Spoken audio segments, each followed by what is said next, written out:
ఏమనగా పరలోక రాజ్యము తన పొలములో మంచి విత్తనము విత్తిన ఒక మనుషుని పోలి ఉన్నది. మనుషులు నిద్రించుచుండగా అతని శత్రువు వచ్చి గోధుమల మధ్యను పురుగులు విత్తిపోయెను. మొలకలు పెరిగి గింజ పట్టినప్పుడు పురుగులు కూడా అగపడెను. అప్పుడు ఇంటి యజమానుని దాసులు అతని యొద్దకు వచ్చి అయ్యా, నీవు నీ పొలంలో మంచి విత్తనము విత్తితివి కదా, అందులో గురుగులు ఎక్కడి నుండి వచ్చినవని అడిగిరి. చాలా ఇక్కడ వాక్యం మనతో మాట్లాడుతున్న స్థితిని బట్టి మనందరి పరిస్థితి ఏంటంటే, we are good towards the Lord. దేవునికి మనం విధేయులమై ఉన్నాము, దేవునికి లోబడిన వారమై ఉన్నాము, దేవునితో మనం సమాధానం కలిగి ఉన్నాం. బట్ స్టిల్ మనం ఏమంటామంటే, నాకెందుకు ఈ శ్రమలు వచ్చినాయి, నాకెందుకు ఈ ఇబ్బందులు వచ్చినాయి, నాకెందుకు ఈ కష్టాలు వచ్చినాయి అని చెప్పి మనం క్వశ్చన్ చేస్తుంటాం.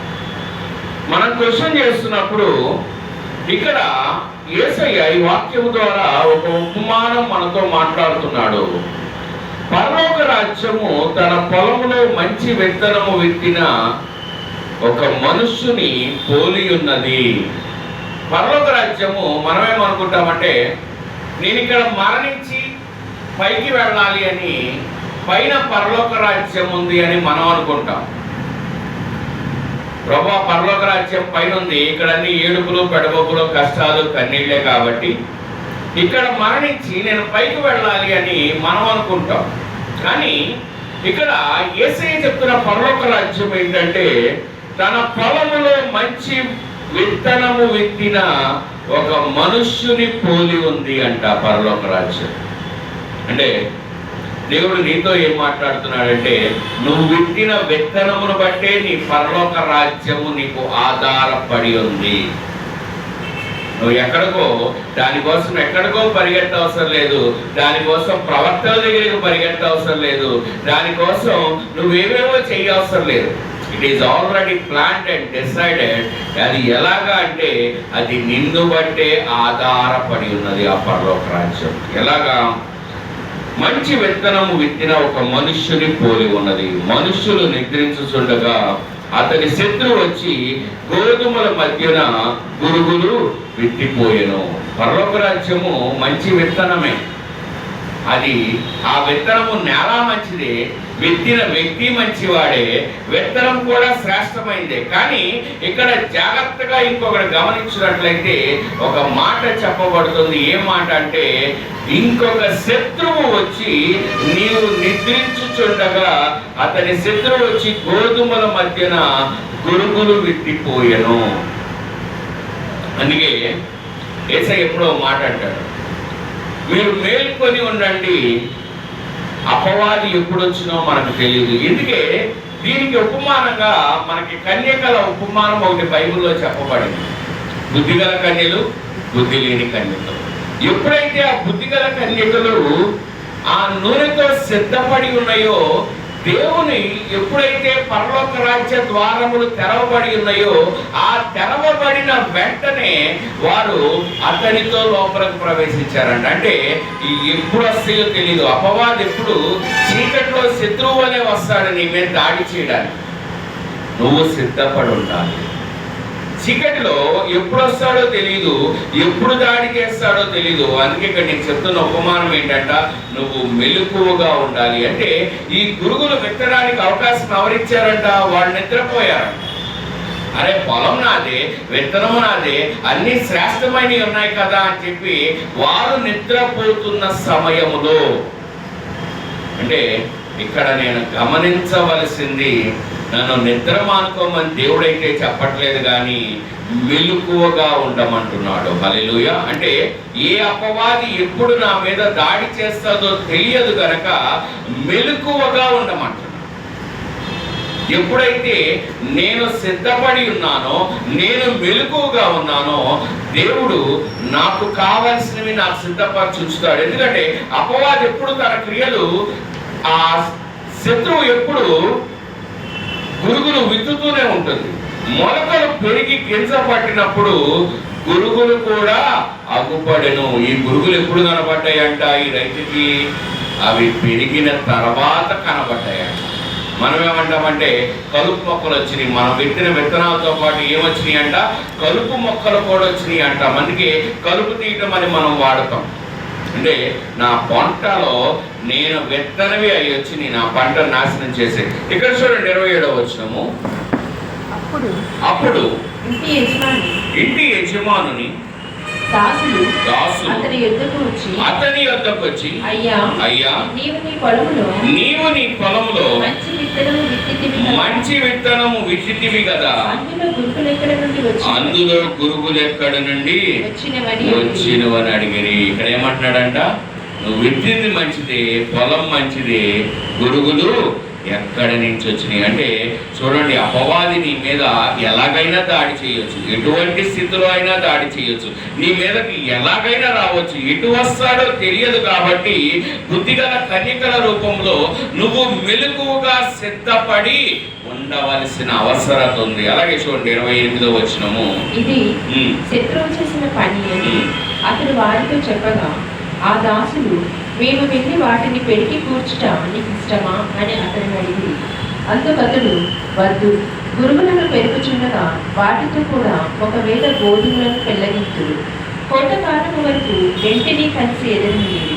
కోతకాలము గురుగులను ముందుగా కూర్చి వాటిని కాల్చివేయుటకు కట్టెలు కట్టి గోధుమలను నా పొత్తులో చేర్చి పెట్టుడని కోతగాండ్రుతో చెప్పుకున్నాను.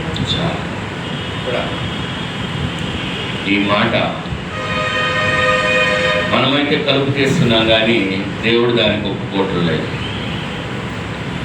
దేవుడు ఆ పనికి ఒప్పుకోవట్లా. ఎందుకు అంటే ఆ కలుపు తీసే క్రమంలో మంచి విత్తనాలు కూడా వాటితో పాటు నాశనం అవుతాయి. నేల మంచిది, విత్తువాడు మంచివాడు, విత్తనం మంచిది, కానీ నేను ఈ పురుగులు ఏరే క్రమంలో నేను పంటను కోల్పోతున్నాను. అలా అంటే దీంట్లో దేవుడు మనకి బోధిస్తుంది ఏంటంటే, if you concentrate on the enemies are upon the devils, ఏదైతే చీకటి శక్తుల మీద, ఏదైతే అపవాది మీద, ఏదైతే శత్రువుల మీద నీ దృష్టిని కేంద్రీకరిస్తున్నావో నీ పంటను కోల్పోతున్నావు. హల్లెలూయా, హల్లెలూయా. God is revealing this. God is revealing this. Yes, hallelujah. When we are concentrating on our worries, when you are concentrating on our tensions, అవునయ్యా, అపవాది ఉన్నాడు, శత్రువులు ఉన్నాయి, ఇరుకులు ఉన్నాయి, ఇబ్బందులు ఉన్నవారు, ఎప్పుడైతే వీటిని చూడడం మొదలు పెడుతున్నామో మన పంట నాశనం అవుతుందంట. అందుకే God is allowing, let them grow, let them grow. Yes, this is what God is revealing. నీ అపవాది నీతో పాటు ఎదుగుతున్నాడా? ఎదగనియండి. నీ శత్రువు నీ కళ్ళెములో నీ పంటను దోచుకుంటున్నాడా? Let him do it. Don't worry or don't get stressed about the situation, what you are going through, what you are going through. Yes, the Lord is opening the doors in your life. ఎప్పుడు అంటే కోతకాలము సిద్ధపరచబడినప్పుడు, అప్పటి వరకు వెతకనియండి. ఎందుకంటే అప్పటి వరకు దేవుడు కూడా ఎందుకు ఆ శత్రువుకు అవకాశం ఇస్తున్నాడంటే, మధ్యలో ఎప్పుడైతే నువ్వు వెళ్ళి ఆ శత్రువు మీద యుద్ధం కోసం నువ్వు ప్రయత్నిస్తున్నావో నీ మంచి గోధుమలను నువ్వు కోల్పోతున్నావు. హల్లెలూయా, హల్లెలూయా. నీ మంచి గోధుమలను నువ్వు కోల్పోతున్నావు. అపవాది మీద నీ దృష్టి అంతా కేంద్రీకరిస్తున్నావు. నీ తలంపులన్నీ వాడినట్లా నాశనం చేయాలి, వాడినట్లా పెరిగి వేయాలని అపవాది మీద నీ దృష్టి ఉండుట చేత నీ ఆశీర్వాదం వెనకకు పోతుంది. అందుకే దేవుడు కూడా అంటున్నాడు, నేను సమయం ఇస్తున్నాను అపవాదికి, ఎదగనియండి. ఎందుకంటే ఇక్కడ యేసయ్య చెప్తున్న ఉపమానం మనుషులు చెప్తుంది కాదు. నీ శత్రువుని నీ పంటతో పాటు ఎదగనియండి. ఎదుగుచున్నప్పుడు ఏమంటున్నాడంటే చూడండి 30వ వచనము.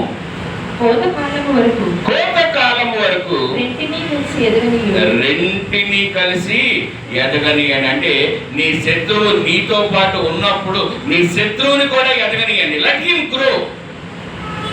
అయ్యా వాడేమో అన్నని ఆ కోట్లు సంపాదిస్తున్నాడు, నా పరిస్థితి ఎలాగుంది, నేను బాధల్లో ఉన్నాను, ఇరుకుల్లో ఉన్నాను, ఇబ్బందుల్లో ఉన్నామని మనం అంటున్నామేమో కానీ దేవుడు అన్నాడు వాడిని ఎదగనియండి, మీరు ఎదగండి.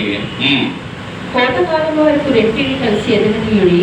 కోతకాలమందు కోతకాలమందు గురుగులను ముందుగా కూర్చి వాటిని కాల్చివేయుటకు కట్టలు కట్టి. హల్లెలూయా. అంటే ఈ కోతకాలమందు దేవుడు దేన్ని కాల్చేస్తున్నాను అంటాడట? గురుగులను ముందుగా. అంటే దావీదు అంటాడు ఈ మాట. దావీదు అంటాడు 23వ కీర్తనలో 5వ వచనంలో దావీదు అంటాడు, నా శత్రువుల ముందు నాకు బల్లను సిద్ధపరచు. ఒక్కసారి వచనం చదవండి. 23:5లో ఉంటది. కీర్తన 23:5 వచనము. నా శత్రువుల ఎదుట నీవు నాకు భోజనము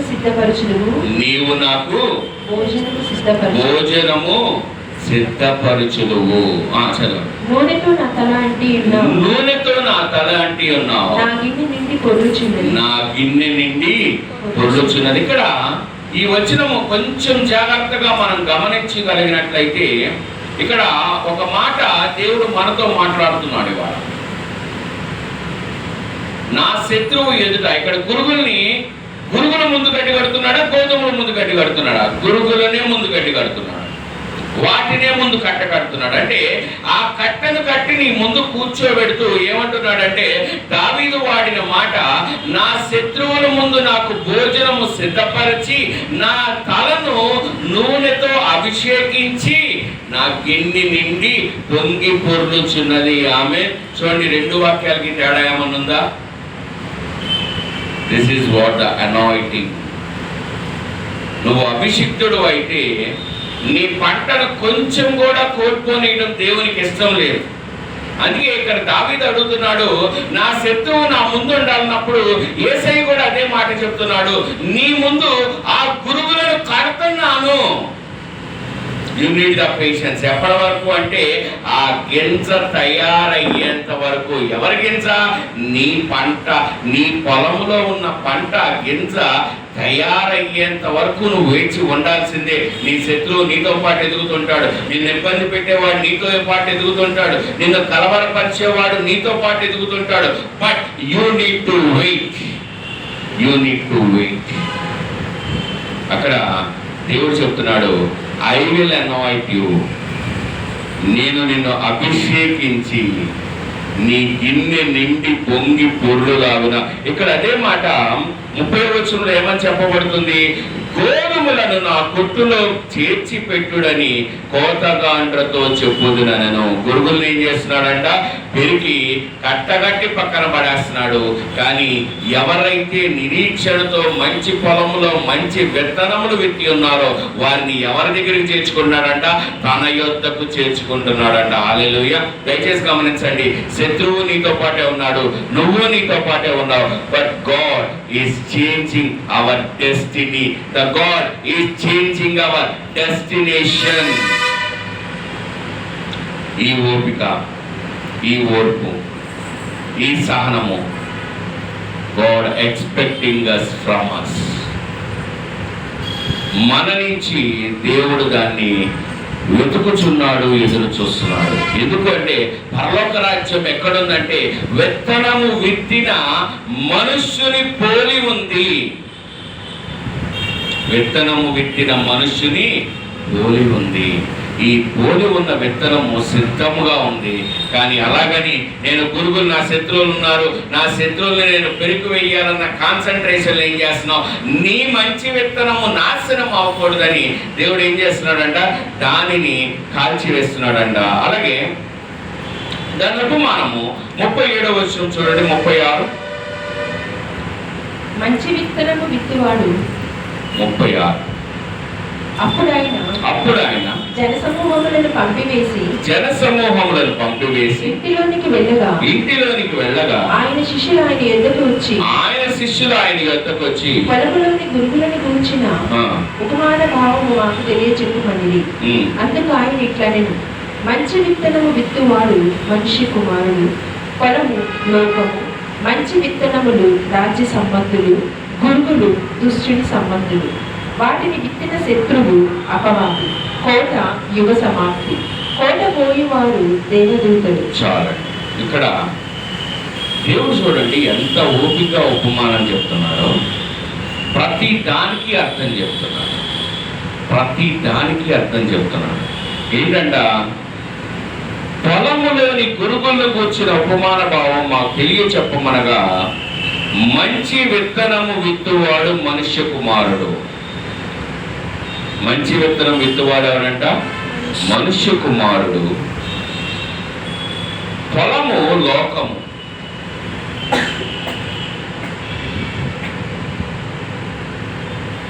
ఈ పొలం ఏమైందంట?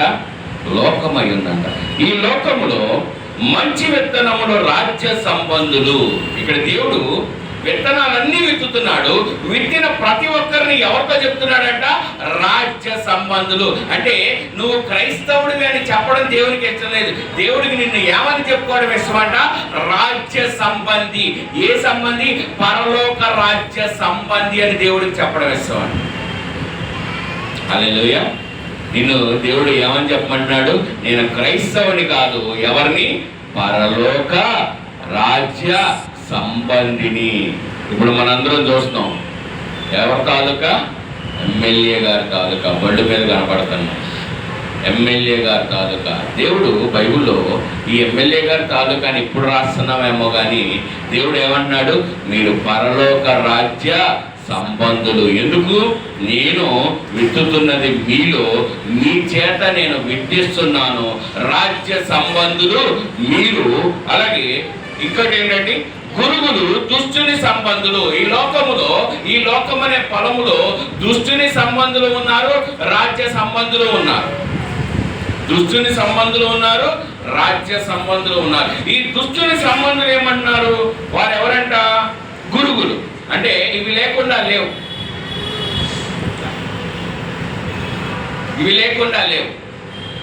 జాగ్రత్తగా గమనించండి. ఈ పొలంలో రెండు ఉన్నాయి. దుష్టుడు ఉన్నాడు, రాజ్య సంబంధి ఉన్నాడు. వీరిరువురు ఉన్నప్పుడు వాటిని విత్తిన శత్రువు అపవాది. దుష్టుల సంబంధిని డైరెక్ట్ ఎవరు విత్తుతున్నారంట? ఈ పరలోక రాజ్య సంబంధుల్ని దేవుడు ఎలా విత్తుతున్నాడో, ఈ దుష్టుల సంబంధులు కూడా ఎవరు విత్తుతున్నారంట? దుష్టుడే విత్తుతున్నాడు. అంటే పరలోక రాజ్య సంబంధులనేమో దేవుడు విత్తుతున్నాడు, దుష్టుని రాజ్య సంబంధులు గురుగుల్ని ఎవరు విత్తుతున్నారు? దుష్టుడు విత్తుతున్నాడు. అలాగే చూడండి, కోత యుగ సమాప్తి. కోత యుగ సమాప్తి అంటే జాగ్రత్తగా గమనించండి. ఈ కోతను దేవుడు దేంతో చూపెడుతున్నాడంట? యుగ సమాప్తి. ఈ యుగ సమాప్తి దేనికి మూలం అంటే, మనం లోకమంతా ఆగిపోయింది అనుకుంటాం. వాటిని విత్తు శత్రువు అపవాది. కోత యుగ సమాప్తి. కోత కోయువారు దేవదూతలు. ఇక్కడ కోత కోయువారు ఎవరంట అంటే దేవదూతలు. ఇక్కడ పంటకి కాలము సమయము దేవుడు నిర్దేశించాడు. వరికైతే ఒక 3 నెలలు అంటాము. మామిడికాయ పంట అంటే మొదటి 3 సంవత్సరాలు రాదు, తర్వాత సంవత్సరం నుంచి వస్తుంది. అలాగే ఒక్కో చెట్టుకి ఒక్కొక్క కోత కాలం ఉంది. ఈ యుగ సమాప్తి అనేది నీకు దేవుడు సిద్ధపరిచిన కాలం. మనందరము యుగ సమాప్తి అంటే కాలం అంతా అయిపోవాలేమో అని ఎదురు చూస్తుంటాము, కానీ ప్రతి సంవత్సరము దేవుడు పంట కోస్తాడు. హల్లెలూయా. ప్రతి సంవత్సరం దేవుడు పంట కోస్తాడు. ఈ పంట కోయి వారు ఎవరయ్యా అంటే దేవదూతలంట. ఈ పంట కోసే వాళ్ళు ఎవరంట? దేవదూతలు. అంటే నీ ఇంటికి వచ్చి నీకు సహాయం చేస్తున్న వారు ఎవరు? దేవదూతలు. నువ్వు విత్తిన దాన్ని మనమేమనుకుంటామంటే నేనే కొయ్యాలి, నేనే పంట కొయ్యాలి, నేనే పనులు చేయాలి, నేనే చేయాలనుకుంటాం. కానీ ఎప్పుడైతే నువ్వు దేవుని మీద ఆధారపడటం మొదలు పెడుతున్నావో, ఎప్పుడైతే దేవునికి ఇవ్వడం మొదలు పెడుతున్నావో, ఎప్పుడైతే నీ హృదయం దేవుని వైపు తిరిగిందో, ఇక్కడ ఎవరొచ్చి పనిచేస్తున్నారంట? దేవదూతలు వచ్చి పనిచేస్తున్నారంట. హల్లెలూయా. ఇక్కడ ఈ వచనము మనకి ఇంకొంచెం డెప్త్గా వెళ్ళి చెప్పాలి అంటే, ఈ దేవదూతల విషయంలో కోత కోయి సమయము,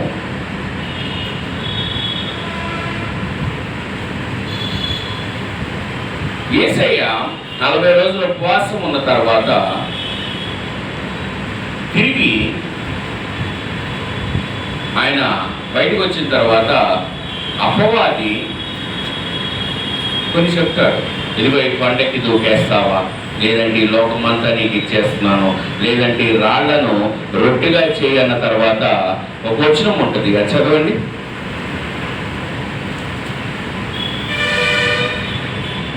లూకాలో లేదు,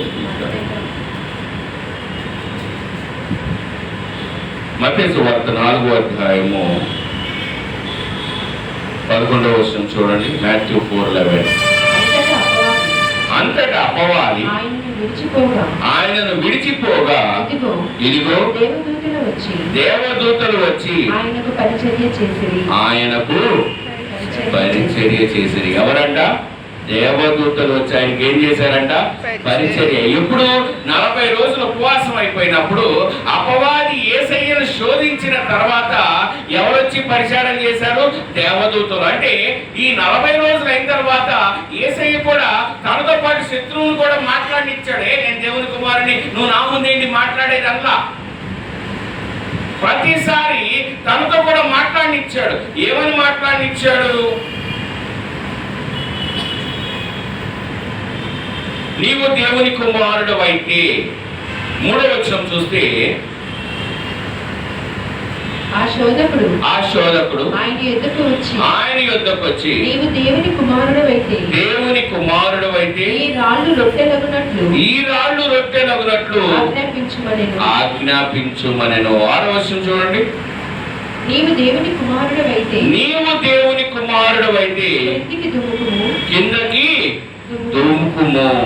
8వ వచనం చూడండి. మరలా అపవాది మిగుల ఎత్తైన యొక్క కొండ మీదకు ఆయనను తోడుకొని పోయి ఈ లోకరాజ్యములన్నిటినీ వాటి మహిమను ఆయనకు చూపి, నీవు సాగిలపడి నాకు నమస్కారం చేసిన ఎడల వీటినన్నిటిని నీకు ఇచ్చదనని ఆయనతో చెప్పాను. నువ్వు సాగిలపడి నాకు నమస్కారము చేసిన ఎడల అంటే, మొదటిసారి ఏమంది? నువ్వు దేవుని కుమారుడు అయితే. రెండోసారి ఏమంది? నువ్వు దేవుని కుమారుడు అయితే. మూడోసారి చివరికి ఏమని అడిగింది? నువ్వు నాకు నమస్కారము చేసి. అంటే చివరి స్థితి ఎలా ఉందంటే, మనం భరించలేము, సరెండర్ అయిపోదాం. ఈ నొప్పిని భరించలేకపోతున్నా, ఈ అప్పులు భరించలేకపోతున్నా, ఈ కష్టాలు భరించలేకపోతున్నా, లెట్ సరెండర్ అన్న పరిస్థితి. అందుకే ఇక్కడ యేసయ్యను కూడా అడుగుతుంది. మొదటిసారి నువ్వు దేవుని కుమారుడు అయితే, రెండోసారి నువ్వు దేవుని కుమారుడు అయితే, మూడోసారి ఏమని అడుగుతుంది? నువ్వు నాకు సాగిలపడితే. అంటే మనం ఏంటంటే భరించలేము. యేసయ్య కాబట్టి ధైర్యంగా సమాధానం చెప్పాడు. కానీ మనం వెళుతున్న సమస్య ముందు మనం ఏం చేస్తామంటే ఏదో సరెండర్ అయిపోతాం. ఈ స్థితి బయటకు వచ్చేస్తాం కదా, ఈ కష్టం బయటకు వచ్చేస్తాం కదా, ఈ అప్పులు బయటకు వచ్చేస్తాం కదా, సాగిల పడితే. అంటే అపవాది నీకు ఇస్తున్న చివరి అవకాశం ఏంటి? సాగిల పడితే. అంటే ఇక నీకు పరిస్థితి లేదు, ఇక నీకు సినిమా లేదు, అయిపోయింది అన్నప్పుడు అప్పుడు దేవుడు ఇక్కడ మాట చెప్తున్నాడు చూడండి. యేసు వానితో సాతానా పొమ్ము. అంటే నువ్వు సాగిల పడవలసిన స్థితి వస్తుంది అంటే నీ నోట్లోంచి రావాల్సిన మాట ఏంటి? సాతానా పొమ్ము. ఇది నీ అనుదినంలో నీకు కనబడుతుంటది, నీ శ్రమలో నీకు కనబడుతుంటది, నీ కష్టంలో నువ్వు కనబడుతుంటది. ఎన్నేళ్ళు ఈ బాధలు భరించాలి, ఎన్నేళ్ళు ఈ కష్టాలు భరించాలి, ఎన్నేళ్ళు నేను సాగిల పడాలి అనుకుంటున్నప్పుడు ఇక్కడ ఏదో ఒకటి సరెండర్ అయిపోదాం, నా జీవితానికి ఇక చాలే అనుకుంటున్న మాటలో జాగ్రత్తగా గమనించండి. దేవుడు ఏమన్నాడు? సాతానా పొమ్ము. ఇవన్నీ ముందు ఏ శ్రమ ఎంత పెద్దదైనా, ఏ శ్రమ, ఏ గురుగులు ఎటువంటివైనా, ఏ గురుగులు నిన్ను శోధిస్తున్నవైనా నీ నోట్లోంచి రావాల్సిన ఒకే ఒక మాట, సాతానా పొమ్ము. ఎప్పుడైతే ఈ మాట వాడాడో సాతాను పోయిన తర్వాత 11వ వచనం ఏముందండి? అంతటా అపవాది ఆయనను విడిచిపోగా ఇదిగో దేవదూతలు వచ్చి ఆయనకు పరిచర్య చేసిరి. అంటే ఇప్పుడు చూడండి, దేవుడు ఎదగనిచ్చాడా ఎదగనవలేదా? నువ్వు దేవుని కుమారుడు అయితే నీతో నేనేంటి మాట్లాడేది? పో అన్నాడా? నువ్వు సాతానా పో అన్నాడా? అలా మాట్లాడినిచ్చాడు. మొదటిసారి దేవుని కుమారుడు అయితే మాట్లాడినిచ్చాడు, రెండోసారి దేవుని కుమారుడు అయితే మాట్లాడిచ్చాడు, మూడోసారి దేవుని కుమారుడు అయితే నువ్వు నాకు కాళ్ళు మొక్కితే when there is no way. మనం చాలాసార్లు అంటాం, ప్రభువా నా చుట్టూ ఇక ఏ దారి లేదయ్యా, నా చుట్టూ ఏ దారి లేదు, అన్ని దారులు మూసుకుపోయినాయి అంటున్నప్పుడు నీ మనసులో వచ్చేది ఏంటంటే, సాతానుకు మొక్కితే అన్న తలంపు నీలో ప్రారంభమవుతున్నప్పుడు then the God will declare a door for you to open. ద్వారము తెరవడానికి దేవదూతలకి దేవుడు ఆజ్ఞాపిస్తాడంట. అంటే అదే నీ కోతకాలము. హల్లెలూయా. నీ కోత కాలానికి దేవుడు ఎవరు అర్థం చెప్తున్నాడు? అయ్యా ఎవరు నా పరిస్థితులు ఇవి, నా బాధలు ఇవి, నా కష్టాలు ఇవి, నా కన్నీళ్ళు ఇవి అని నువ్వు చెప్తున్నావు. కానీ యేసయ్య 40 రోజుల తర్వాత ఆయనకి ఆకలేసింది. ఆకలి మీద ఉన్నప్పుడు ఆయనకి ఎవరొచ్చి ఇచ్చేశారంట? అపవాది వచ్చి శోధించడం మొదలు పెట్టిందంట. చూడండి 4:2 చూడండి. మత్తయి సువార్త 4వ అధ్యాయం 2వ వచనం 40 దినములు మొదటి వచనం నుంచి చూద్దాము. అప్పుడు యేసు అపవాది చేత శోధింపబడటకు ఆత్మ వలన అరణ్యమున కొనిపోబడెను. 40 దినములు 40 రాత్రులు ఉపవాసం ఉండిన పిమ్మట ఆయన ఆకలి కొనగా ఈ శోధకుడు కూడా ఎప్పుడు వచ్చాడంట? ఆకలేసినప్పుడే. అంటే నిజంగా ఆయన కూడా కష్టంలో ఉన్నాడు. 40 డేస్ తిండి లేదు, నీరు లేదు. ఆ టైంలో నీకు శోధకుడు చూపెడుతున్నాడు, నువ్వు దేవుని కుమారుడు అయితే, నీవు దేవుని కుమారుడు అయితే, నా సమస్య, నా కష్టం ఎంత పెద్దదైనా దేవుడు ఇవాళ అపవాదిని నన్ను మొక్కనీయడు. ఆమేన్. అపవాది నన్ను మొక్కనీయడు. He will open a door for us. He will open a blessing for us. He will open an anointing. నా తల మీద ఆయన నూనెతో అభిషేకించి నా గిన్నె నిండి పొంగు పొర్లు వరకు He will keep on anointing me and He will produce all the needs whatever I am in need of. Yes, my heavenly Father. Yes, my heavenly Father. Thank you, Lord. చదవండి. మత్తయి సువార్త 13వ అధ్యాయము 40వ వచనంలోకి వచ్చేద్దాం.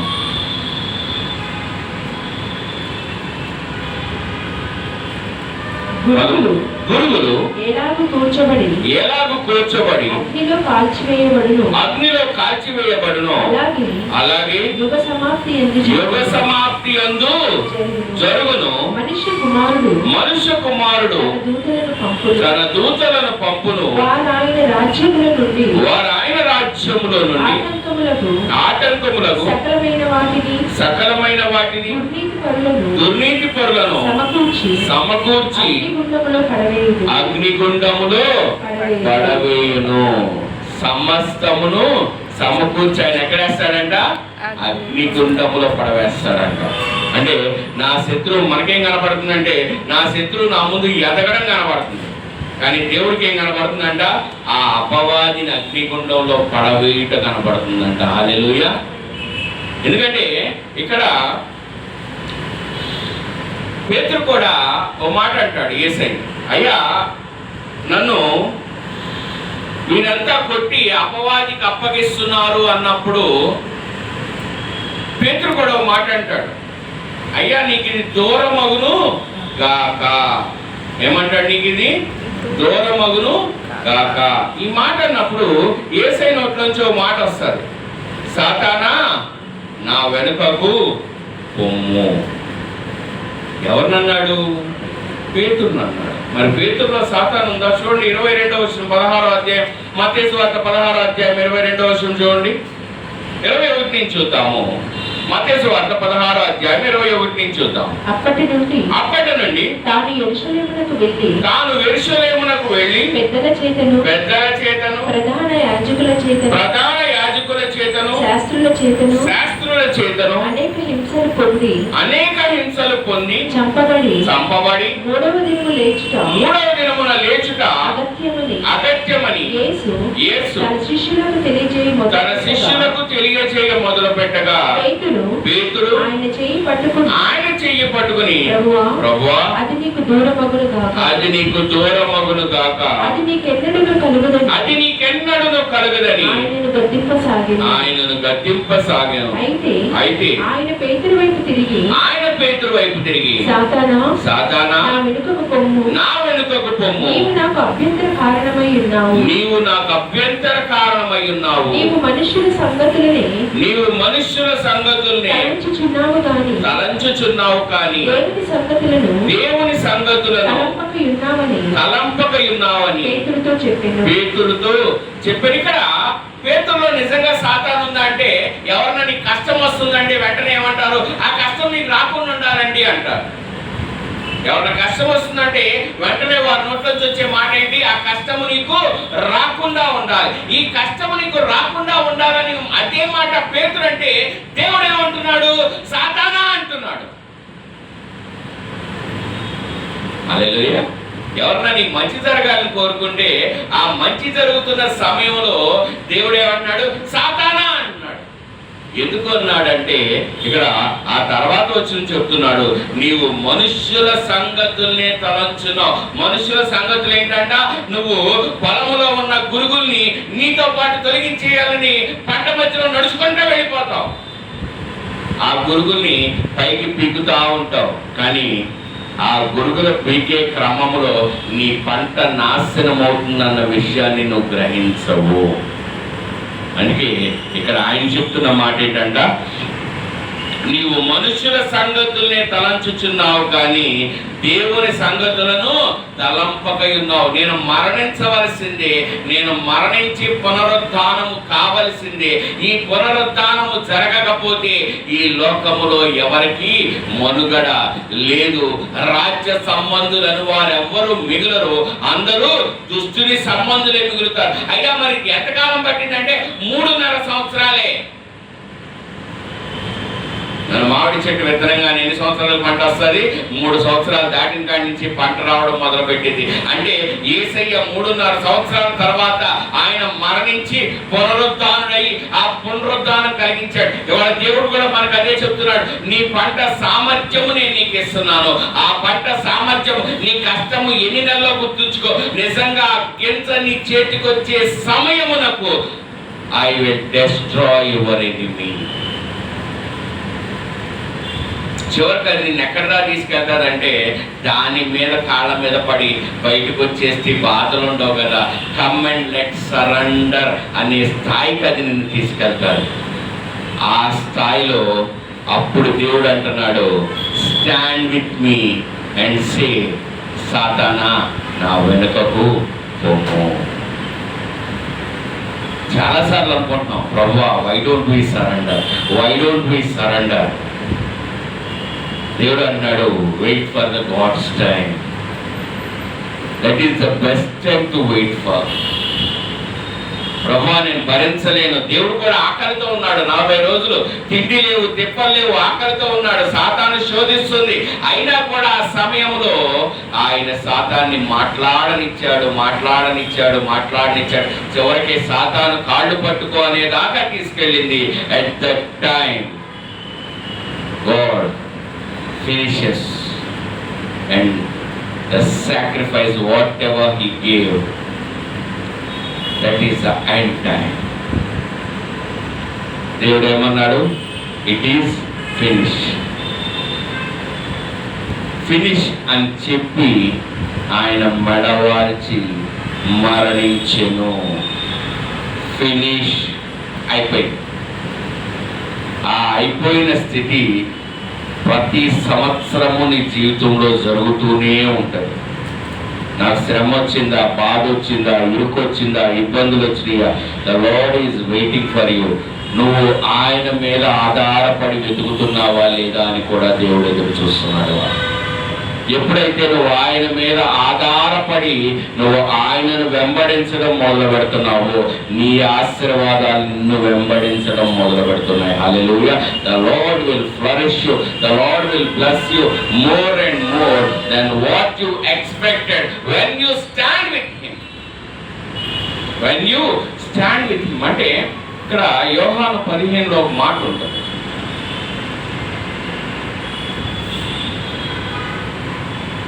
మొదటి 3 వచనాలు ఒకసారి చూడండి.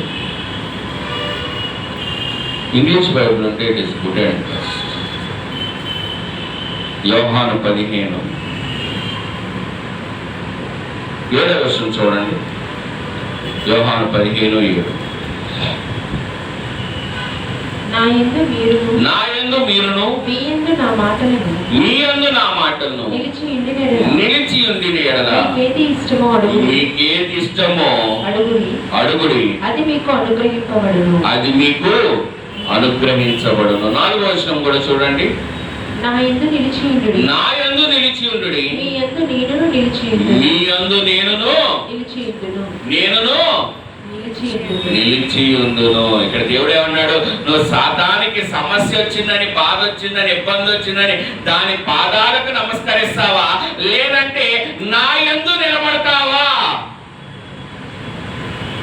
దేవుడు కూడా అప్పుడు అదే మాట అంటున్నాడు, నేను నీ యందు నిలబడతాను. నువ్వు సమస్య వచ్చిందని సాతానికి నమస్కారం చేస్తే సాతానికి కమిట్ అయిపోతే బాధ నుంచి బయటకు వచ్చేస్తావని నువ్వు అనుకుంటున్నావు. కానీ దేవుడు అంటాడు, ఆ స్థితిలో కూడా నువ్వు నాతో నిలబడిన వాడవైతే నీ పంటను నీ చేతికి అప్పగించడానికి నేను నీతో వచ్చి నిలబడతాను. Amen, amen. This is what a blessing God would like to give to us.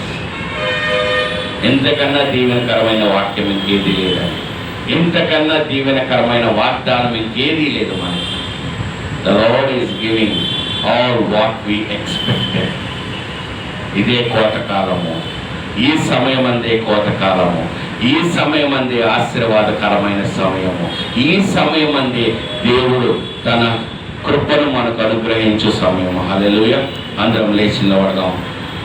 Let's give a thanks to the Lord. లేచి నిలబడదాం.